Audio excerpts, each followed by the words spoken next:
मित्रों, सादर जय श्री कृष्ण। हमारे YouTube चैनल में आप सभी का बहुत बहुत स्वागत है। मैं हूं आपके साथ विशाल शास्त्री। आज हम आपको अधिक मास पुरुषोत्तम मास मल मास का 11वां अध्याय सुनाने जा रहे हैं। इस कथा को आप अंत तक जरूर सुनिएगा और अधिक से अधिक लोगों को शेयर भी जरूर कीजिएगा। नारद जी बोले, हे महामुने, ऋषि कुमारी जो तप मुनियों को भी दुष्कर कार्य हैं, वह उसे कैसे करने लगी, यह हमें सुनाइए। श्री नारायण बोले, उस कल्याणी ने शांत सनातन 5 मुखी शिव का चिंतन कर अति दारुण तप आरंभ किया। सर्पों के आभूषण, नंद और भृंगी गण से सेवित 24 तत्वों और 3 गुणों से संवित 8 महासिद्धियों, प्रकृति एवं पुरुष से युक्त, मस्तक पर अर्धचंद्र एवं जटा मुकुट से शोभित ऐसे भगवान शिव का ध्यान कर वह बाला ग्रीष्म ऋतु के सूर्य में पंचाग्नि के मध्य बैठकर परम तप करने लगी। हेमंत और शिशिर ऋतु से ठंडे जल में बैठकर मुख को जल के ऊपर करके तप करने लगी।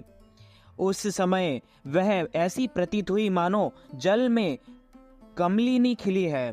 सिर के नीचे काले बाल हैं, ऐसे शोभित होते थे कि मानो लताएं फैली हुई है। वो शीत के कारण उसके ब्रह्मरंध्र से निकलता हुआ धुआं ऐसा प्रतीत होता था मानो कमल के मकरंद कन्या प्रातः और सायंकाल धूम्रपान करके रहती थी।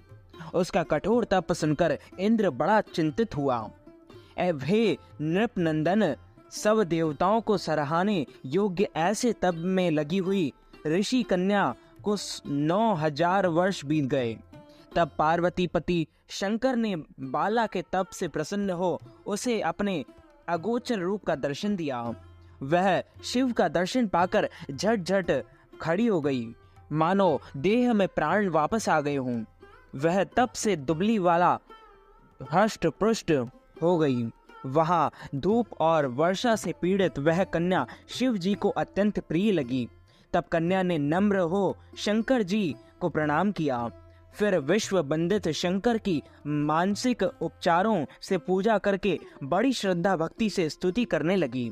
कन्या बोली, हे पार्वती वल्लभ, हे प्राणनाथ, हे प्रभो, हे भर्ग, हे भूतेश, हे गौरीश, हे शंभो, हे तमः, हे सोम, सूर्य और अग्नि रूपी दिव्य त्रिनेत्र वाले मेरे आधार, हे मुंडमाल धारी, आपको नमस्कार है। अनेक तपों से उत्पन्न पीड़ा वाले व्याधि से युक्त इस घोर संसार रूपी सागर में डूबे हुए दुष्ट काल रूपी सर्प की उग्र दाढ़ों से डसे हुए प्राणी भी आपकी शरण में आकर मुक्त हो जाते हैं।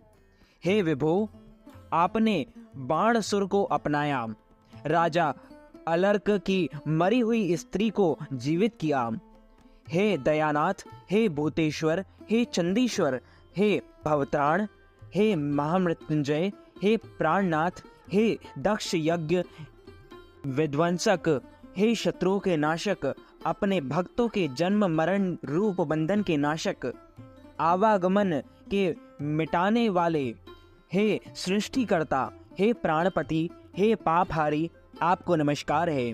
श्री कृष्ण बोले, हे युधिष्ठिर, मेधावी ऋषि की तपस्वी पुत्री मन और वाणी से शिव जी की स्तुति कर शांत हो गई।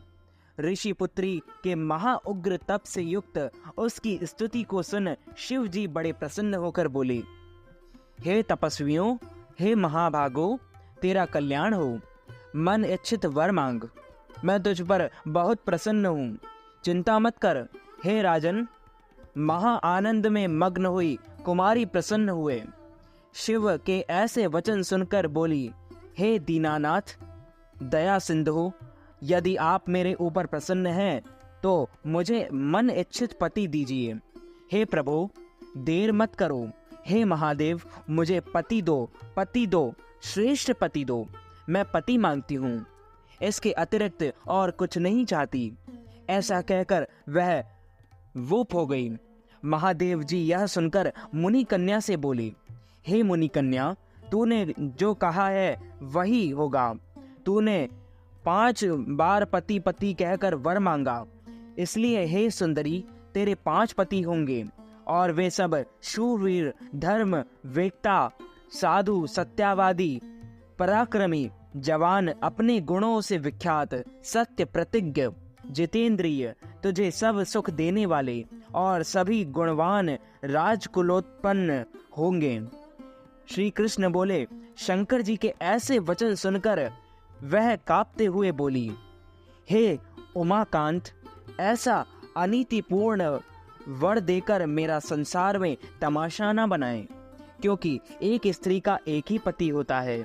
5 पति वाली कोई स्त्री कभी हुई नहीं, और ना मैंने कभी 5 पति वाली स्त्री को देखा है और ना सुना है। हाँ, यह संभव है कि एक पुरुष की 5 स्त्रियां हो सकती है।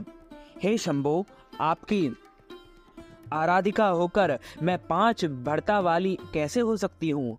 हे कृपानिधे, ऐसा कहना आपको शोभा नहीं देता। मैं आपकी हूँ, अतः आपको ही लज्जा आनी चाहिए। कन्या के ऐसे वचन सुनकर शंकर जी फिर उससे बोले, हे भीरू, इस जन्म में तुझको पति सुख नहीं मिलेगा, परंतु तेरे अगले जन्म में जब तू अपने तपोबल से अयोनिजा अग्निकुंड से उत्पन्न होगी, तब तू पति सुख को प्राप्त हो परम पद को पाएगी। तूने मेरे प्रिय स्वरूप दुर्वासा का अपमान किया है। हे प्रभु, यदि दुर्वासा कुपित हो जाए तो वे तीनों लोकों को भस्म कर दे।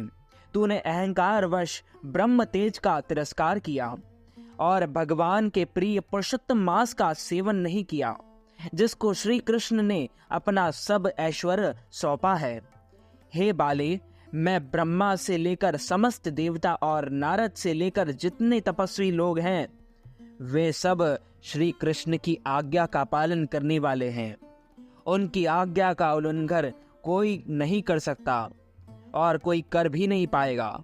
हे मूढ़ कन्या, दुर्वासा के कहने पर भी लोक पूजित मास तूने नहीं पूजा, अतः हे द्विजात्मजे, तेरे 5 पति अवश्य होंगे। पुरुषोत्तम मास के खंडन करने से अब यह टल नहीं सकता। जो इस मास की निंदा करता है वह उसके विपरीत फल पाकर घोर नरक में जाता है। जो मनुष्य पुरुषोत्तम मास के भक्त हैं, वे पुत्र पौत्र और धन से संपन्न होकर इस लोक और परलोक की सिद्धि को प्राप्त करते हैं। हम सब देवता भी पुरुषोत्तम मास के सेवक हैं, जिससे पुरुषोत्तम भगवान प्रसन्न होते हैं।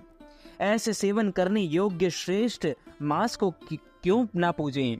अत्यंत महान महात्माओं का वचन कैसे मिथ्या हो सकता है?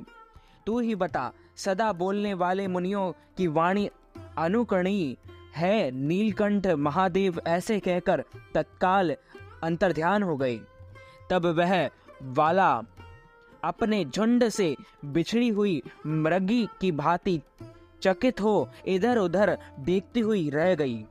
सूत जी बोले, हे मुनियों, दोज के चंद्रमा से युक्त भाल वाले सदाशिव के अंतर्ध्यान होने पर जैसे इंद्र को वृत्तासुर दैत्य का वध करने पर ब्रह्म हत्या लगने के कारण चिंता हुई, उसी प्रकार मुनि कन्या को दुर्वासा के वचन का उल्लंघन करने के कारण चिंता समा गई। बोलिए श्री लक्ष्मी नारायण भगवान की जय।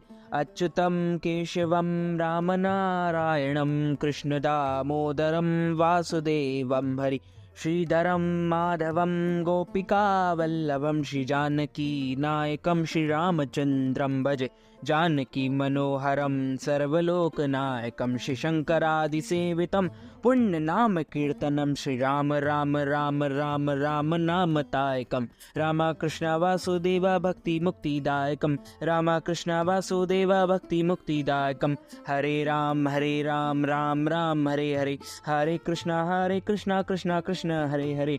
तो मित्रों, हमारे इस ज्ञानवर्धक वीडियो को अधिक से अधिक लोगों को शेयर कीजिएगा, लाइक कीजिएगा, कमेंट कीजिएगा, और यदि आपने हमारे और आपके YouTube चैनल को अभी तक सब्सक्राइब नहीं किया है तो सब्सक्राइब भी ज़रूर कर लीजिए।